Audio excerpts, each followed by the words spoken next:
Matthew Hall, High Commissioner, Jamaica. Please take the stage. Good afternoon.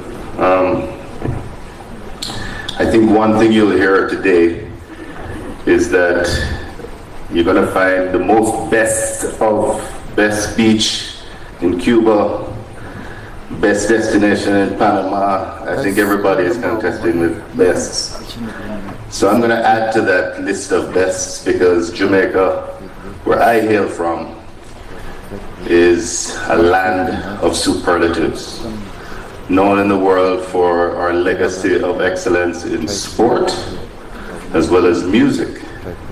Jamaica is the most musical country on the planet per capita, and is also home to the world's fastest man, woman, boy, girl. If there was a race for babies, it would be in it. So we have a very strong value proposition in the world, given our strategic geographic location, as most countries in the Caribbean do, being at the nexus of North, South, and Central America.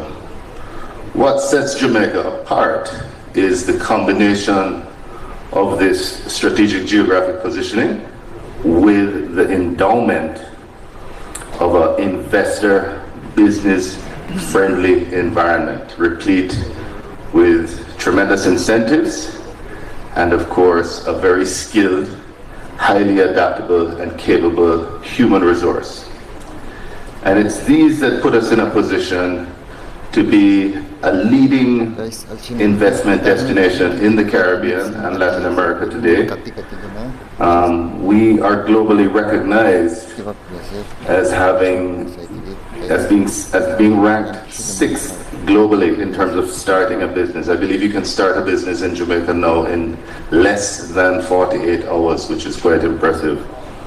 But more importantly, we see other gains being made, particularly in public partnerships. Jamaica is ranked as being number 4 in the Caribbean and Latin America. And of course, a very interesting little known fact is the prowess of the Jamaican Stock Exchange, which was actually rated by Bloomberg as the number 1 stock exchange in the world in 2015 and 2018, boasting a stock rally of 246%. I think number 2 was Vietnam at 76%. So this is testament to the type of environment that we're in, the type of business acumen that we possess, and where we're headed as a people.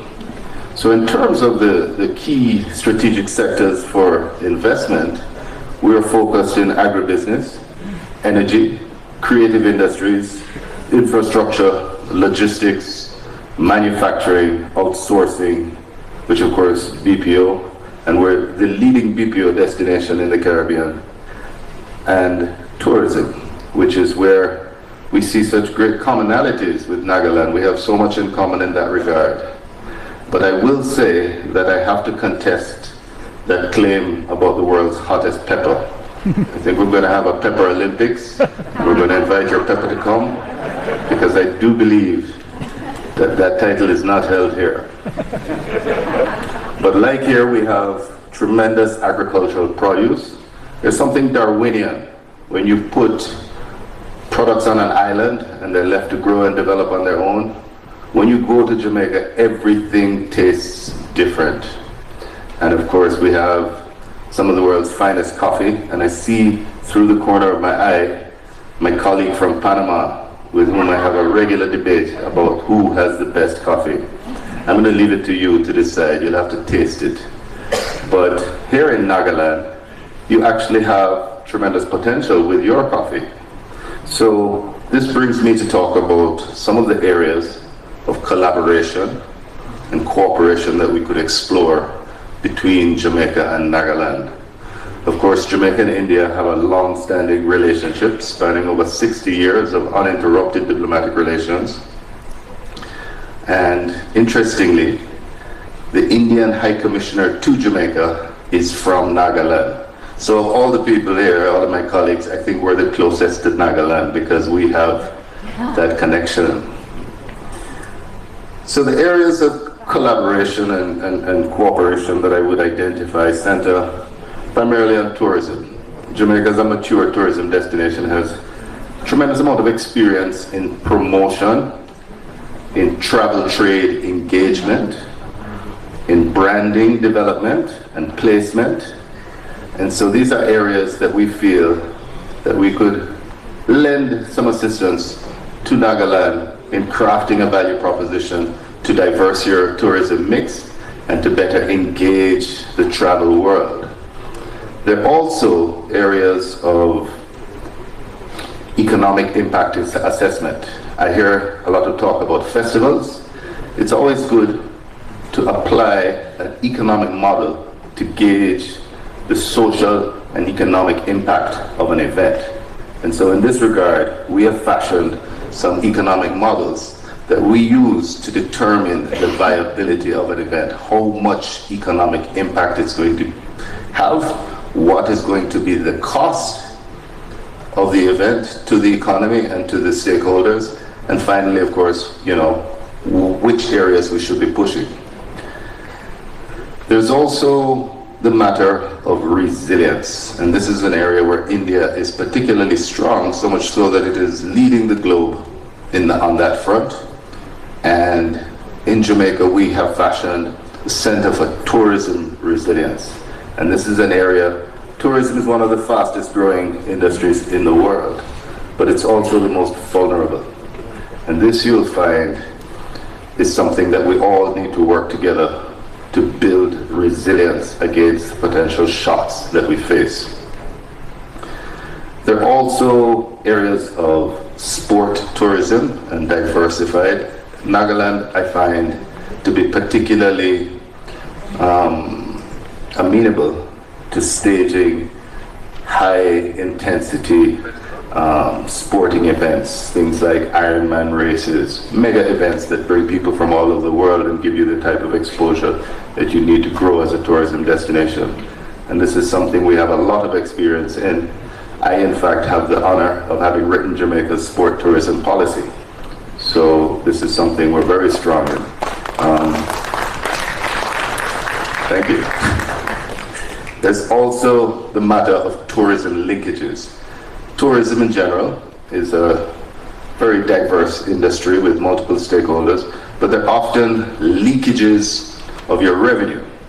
And so it is how you develop and create the linkage opportunities. So tourism directly links with agriculture because the agricultural outputs are used in the tourism industry. So what we have done is we fashioned a way to enhance those linkage mechanisms so as to reduce the amount of leakage of tourism revenue. I mentioned your potential in coffee, and agriculture is an area where we certainly could collaborate, especially in terms of establishing a global coffee brand. We feel that you have a strong product, you have the environment for it, but what are you doing to place that product on the global stage? How are you going about marketing that? How are you going about that presentation? That's an area where we could collaborate very closely. And of course, you have the matter of nutraceuticals, functional foods, and agricultural produce. When you have an environment like this, you often tend to find that you have foods of high nutritional value, and these can be cultivated in a manner and promoted so that the world knows about the nutritional value of your produce. Another area of collaboration would be sports development. Currently, right now, we have a young lady from India who is training to be a sprinter. Her name evades me, but I guarantee you that you're gonna know about her at the next Olympics. Interestingly, Jamaica has won over a third of the total medals to be won in the Olympics. The only other country to have won more than us is the USA, and they outnumber us by a factor of 100. One of the reasons for this, our success, apart from our attitude and the way we train and our outlook to life, is our topography, and you have that topography here. So all these children I see walking to school in the mornings, climbing these hills, they are creating the necessary building blocks to become the future world champions. And so we offer that service to get you faster, to get you up on the medal podium. There's also education and academic exchange, and these are areas which I feel are always valuable, and certainly one thing COVID has done for us is enabled us, it may have separated us physically, but it has brought us closer together digitally. So there's scope for far greater and deeper collaboration academically between institutions, and this is an area where we could cover all of the previous areas on a virtual basis and a sustained basis. And finally, I mentioned earlier at a previous engagement in Sikkim, the whole matter of G2G and B2B, but of course what drives me most is H to H, and that is heart to heart. So being here in person, engaging with people, meeting people, these are the types of exchanges that are meaningful and lasting. And in that regard, cultural exchanges.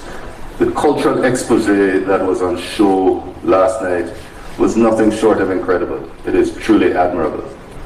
And I couldn't help but feel that it could have, I can't wait to see the collaboration between that and some reggae music so that we can really rock the planet in true fashion. So I look forward, thank you. I look forward to learning more. Nagaland, this is my first visit, it won't be my last. For those of you who are interested, I welcome you to Jamaica. For those of you who are not interested, get interested. It's a fabulous place to be. And most importantly, there's no visa requirement for holders of Indian passports. So please, come to Jamaica. Jai Hind, Jaya Jamaica. Respect. May I now invite to the podium Excellency Mrs. Jaziel Burijio, the Ambassador and Consul General, Panama. Good afternoon, everyone. A special guest invited to this G20 conference, colleagues, ambassadors, and consul generals, and diplomats in general, G20 delegates, ladies and gentlemen. It is an immense pleasure for me to be here, enjoying this warm welcome from all the Nagaland people. I feel a very huge hospitality by all of you. There is a joyful environment, and there is a special details for the G20 guests all over, beginning from the hotel, from the transportation, from the people that is surrounding us.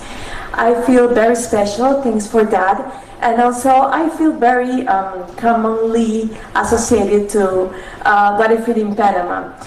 When I was in the airplane, I was expecting to see more green than what I see in Junelli, that is my house right now. And I do see green. I do feel very special because my country is full of green also. So I think we have a couple of things in common. I'm going to mention.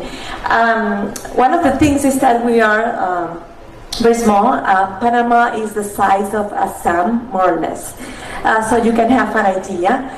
And we enjoy, admire, and culture in all we can the forest and the preservation of the woods and all that is green. Panama, it's a carbon negative process, carbon negative country. So this means that 63% of our forests and of our lands, it's all forest. So we have a very pure air, just like Nagaland, and beautiful skies.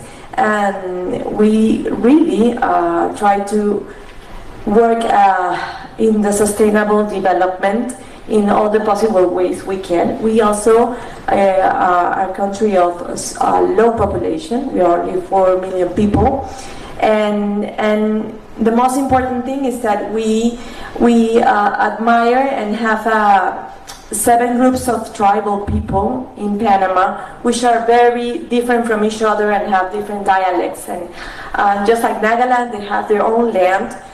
given by the government since 1950.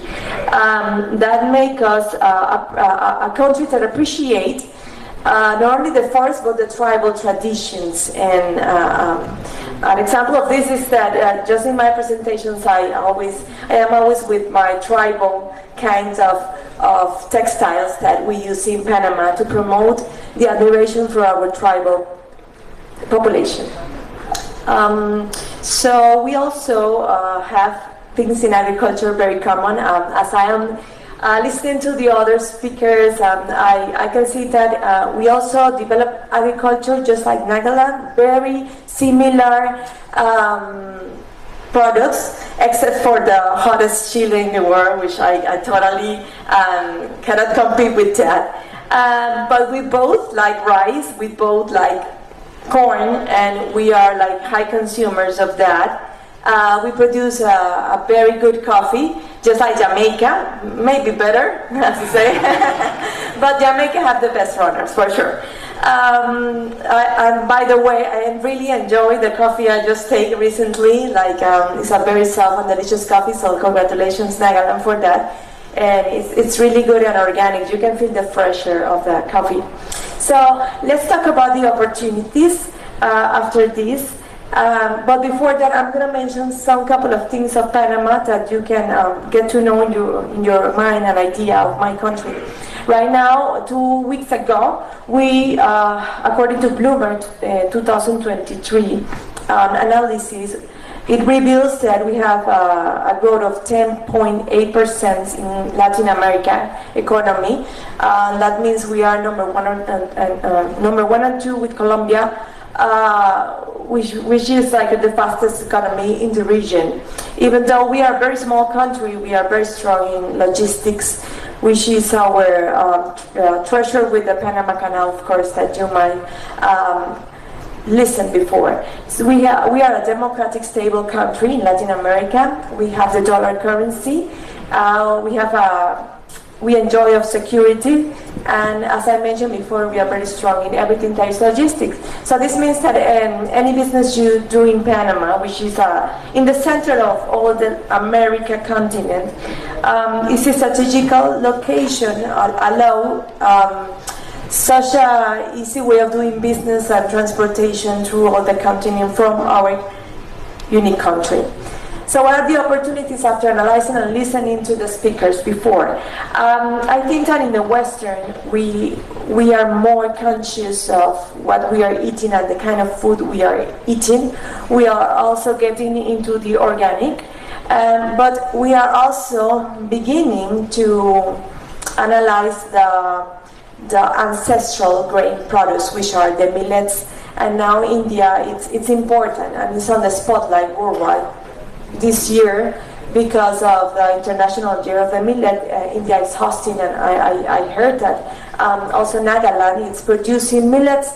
So I think that in the Western, we just get to know the recipes. I have tasted like a kind of a variety of cakes and different kind of products, which are new for us, but they taste delicious. We get to get more conscious of our eating and the exporting of the millets to not only my country but in the Western continent. It's gonna be like a good hit because we need that. Also, the weaving and tribal exchange will be very positive. As I mentioned, we have 7 kind of tribal groups in Panama. And the learning from women will be very interesting, and an exchange of tribal knowledge and how is tribal in each country, or in this case the state, can make an interchange of different kind of best practices in that area, and best practices in agriculture too. We are very good in agriculture also, because we are a low population country. We have a control of that, but of course there are things we can share and we can learn together. So I think that cultural exchange and agricultural exchange of knowledge and best practices will be something that can be developed. Just to finish, I have a final remark.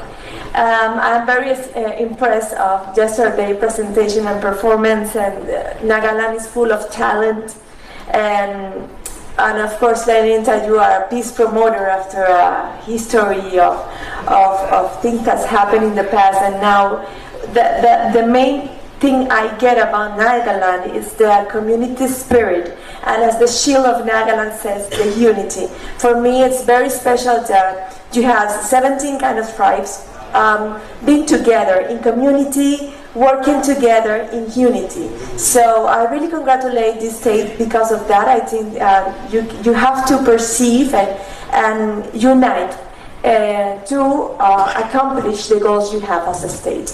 Congratulations for that, and thank you. And now I invite Mr. Excellency, Mr. Fleming Raul Duarte Ramos, Ambassador, Paraguay.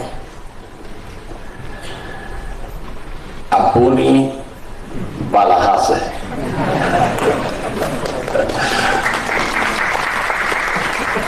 I know we are now probably in a very last moment of this beautiful encounter here in Nagaland. The beauty of Nagaland, I think, is very difficult to describe. But ladies and gentlemen, authorities, dear friends of the diplomatic community, at the outset I would like to congratulate the authorities of India, and especially to the authorities of Nagaland for organizing such a beautiful conclave. I am also a guest. I don't belong to the G20, but next year Brazil is going to take the lead, and as a Mercosur country, we are going to be co-hosting the G20.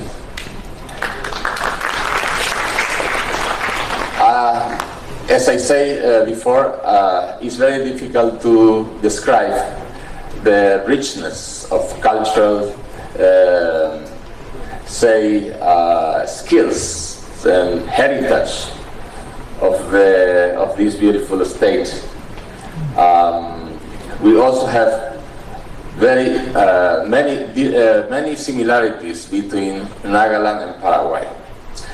We also respect a lot of our tribal original inhabitants. In fact, we inherit a language from the Guarani.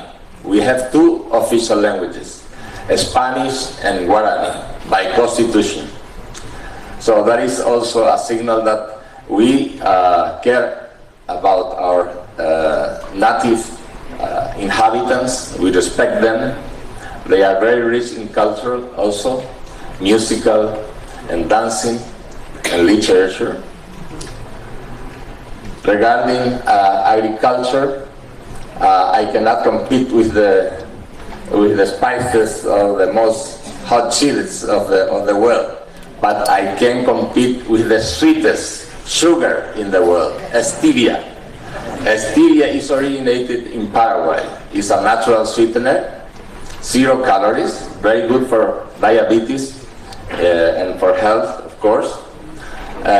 We are the first exporter of organic sugar and other crops like soybeans, sunflowers, also cassava, corn, rice, wheat. Our country is very much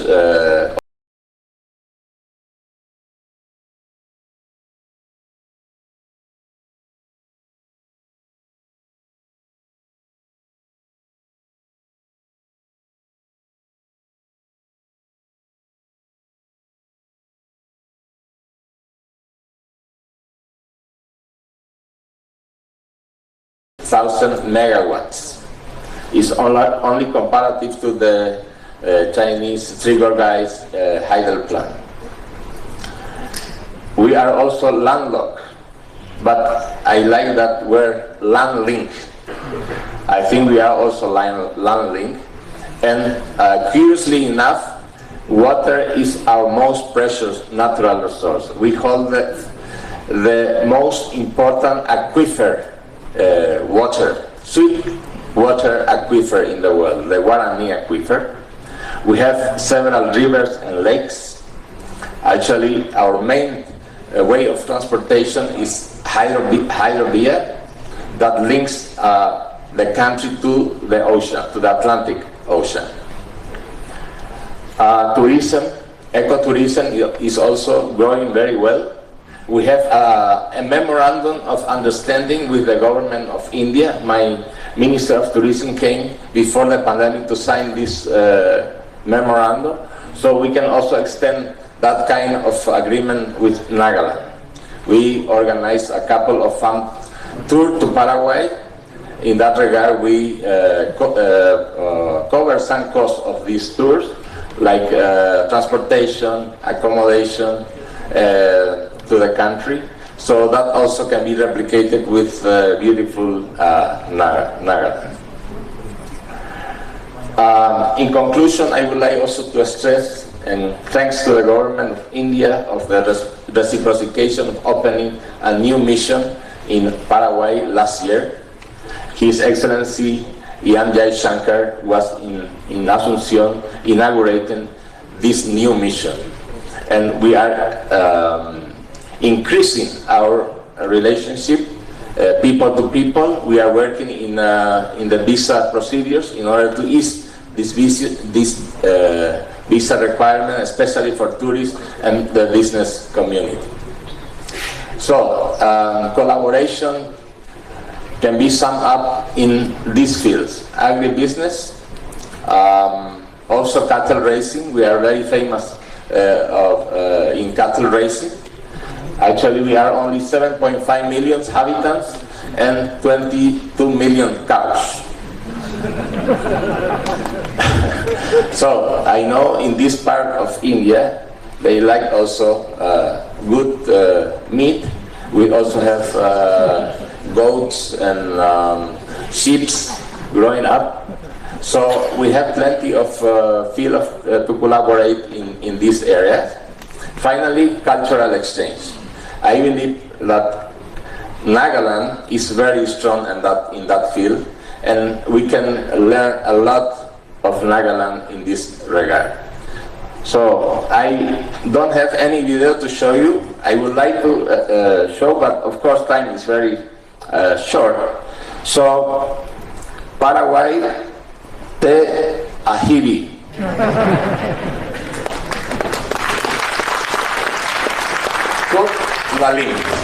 Thank you very much. I invite Mr. Manfred Oster, Consul General, Germany, to come up on stage. Thank you very much, and first of all, apologies to Ambassador Duarte for trying to jump the queue. Was just too keen to come on stage and address you all.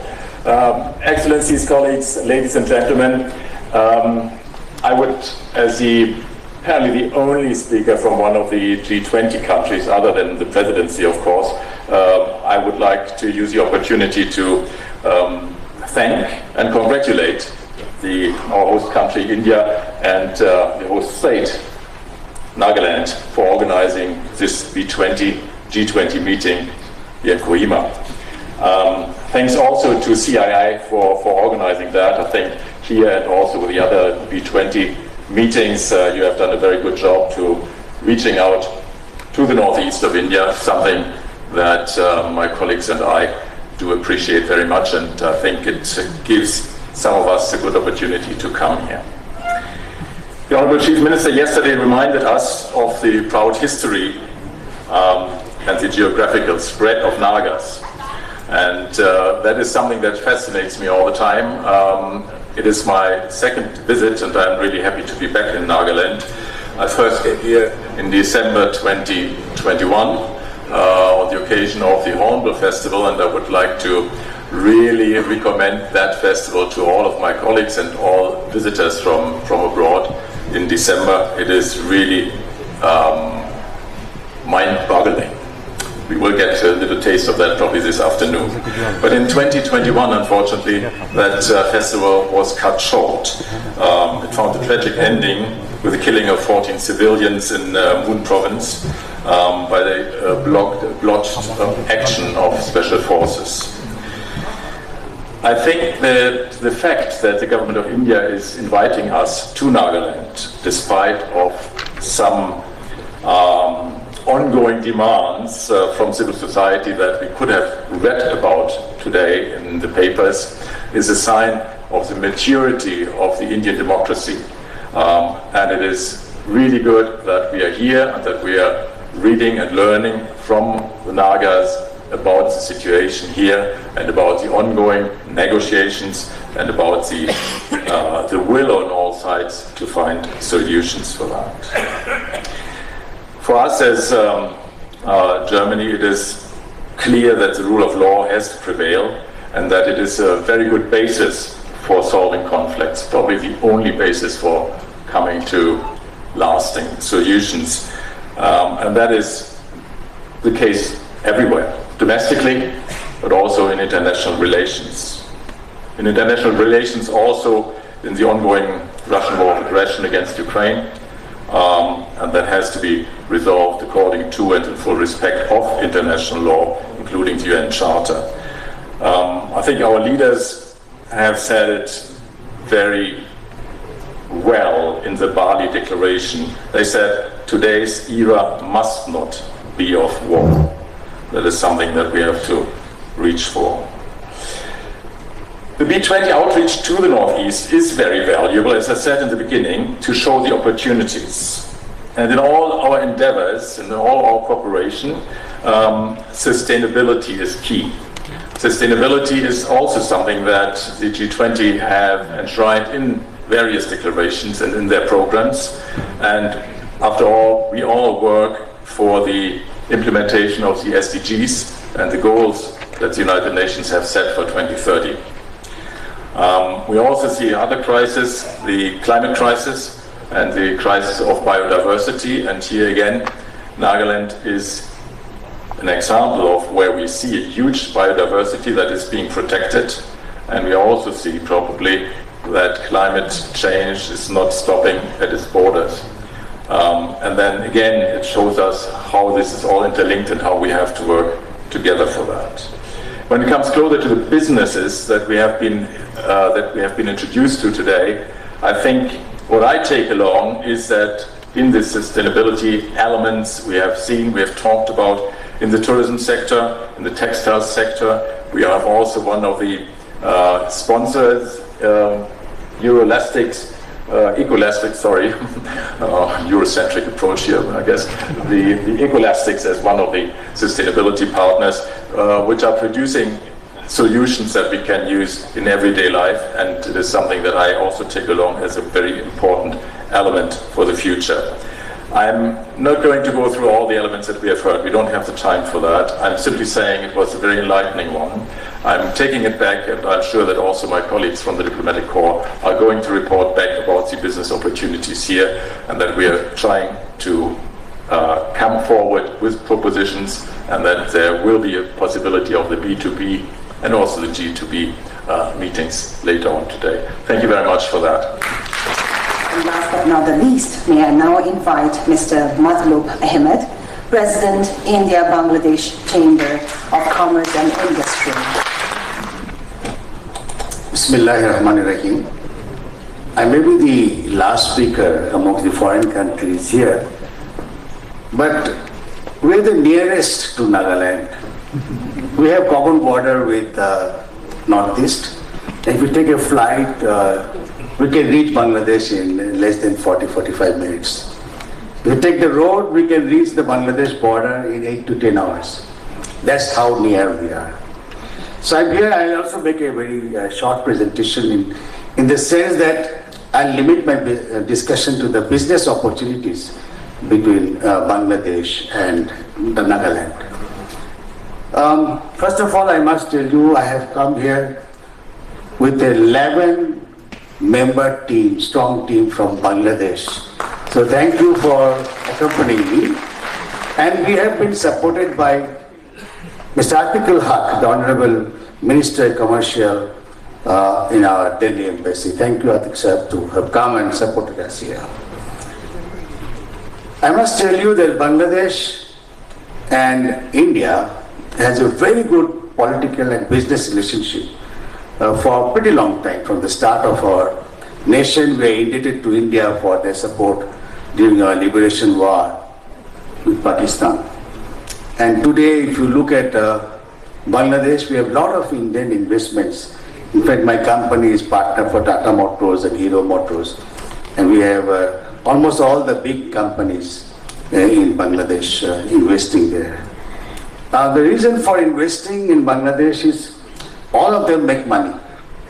And we have one of the best investment policies by the government. Her Excellency, our Prime Minister Sheikh Hasina, is very business friendly, industry friendly. And she has made rules and regulations which once a foreign investor comes into the country, they never want to go back. Tata is my partner for last 32 years. And Hero is for last 10 years. So they're all very, very happy with it.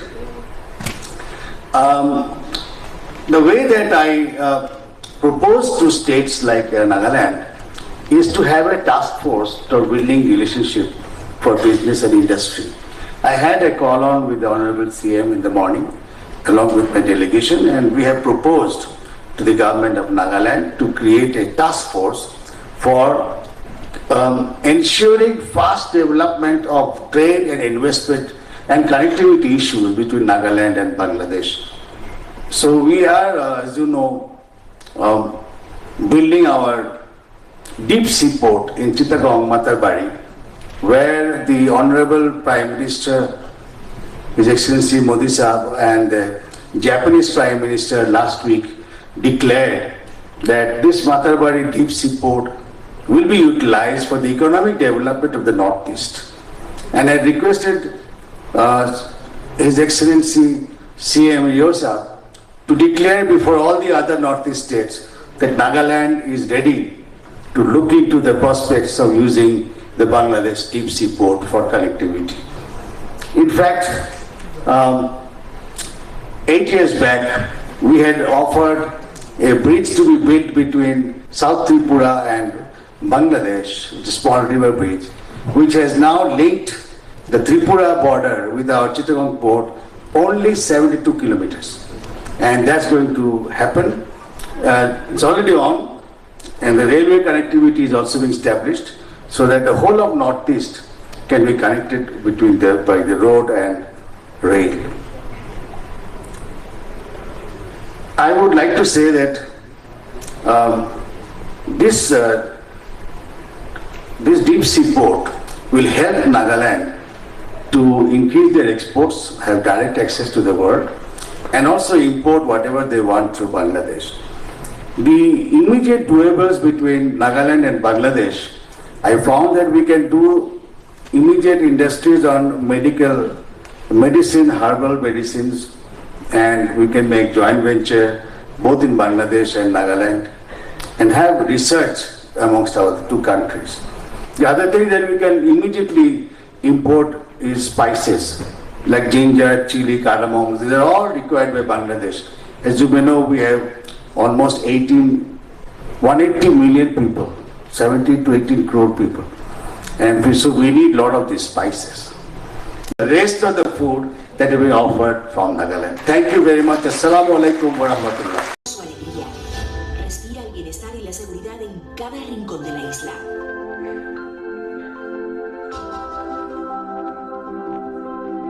Respira, Cuba.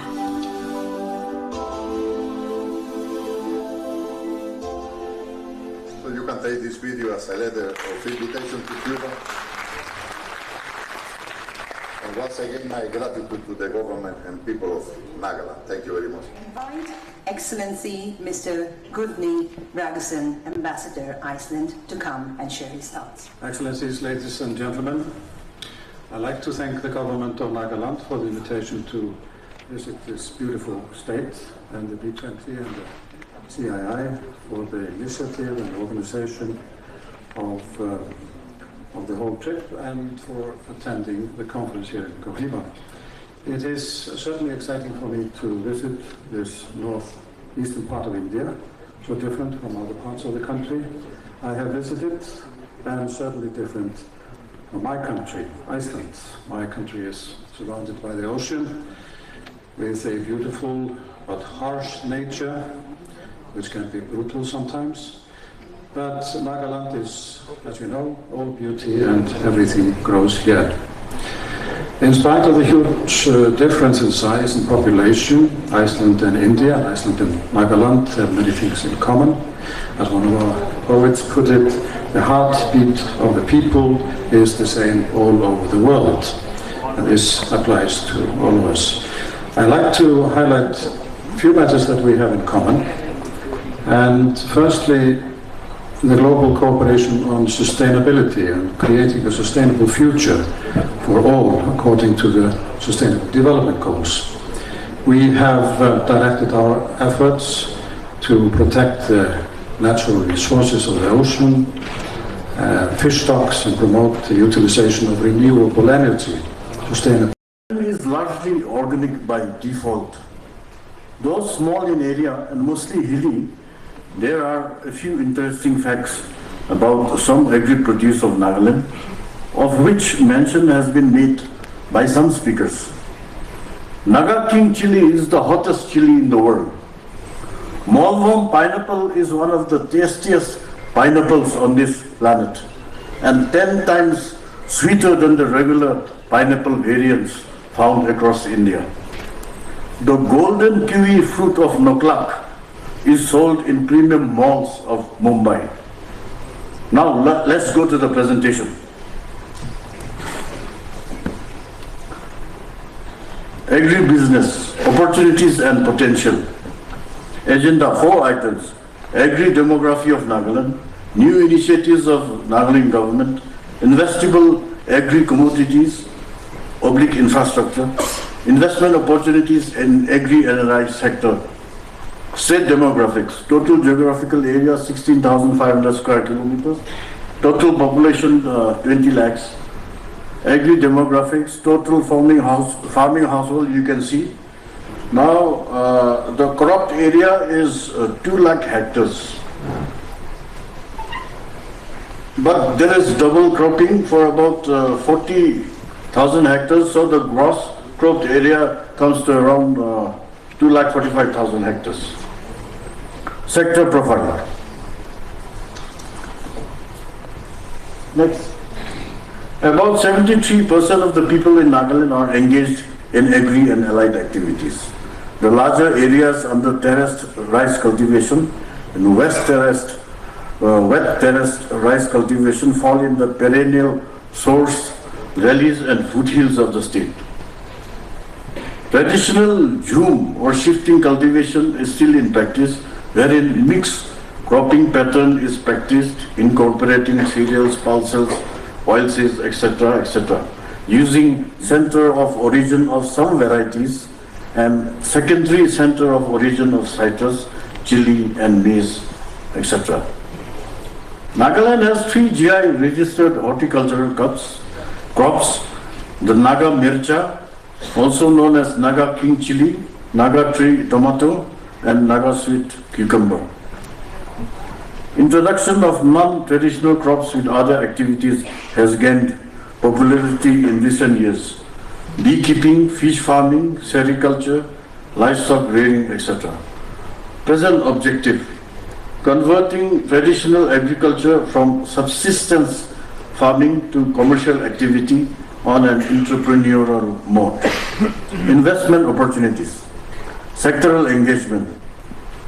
engagements, logistic hubs, creation of storage, processing and marketing infrastructure, organic product exports and contract farming, medicinal and aromatic plants, agro-ecotourism including bee watch, fishery-based activities and alder-based farming. Exploring appropriate technology partnership, these include tissue culture, seed banks, etc. Project-specific engagement, black rice, millets, passion fruits, etc.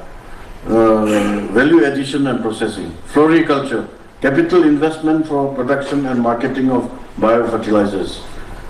This is important, as also mentioned by the previous speaker. Gender, hill, like beverage, canning, frozen fruits, coffee products, etc.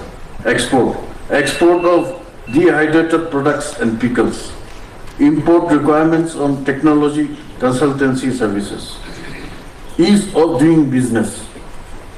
For single window clearance,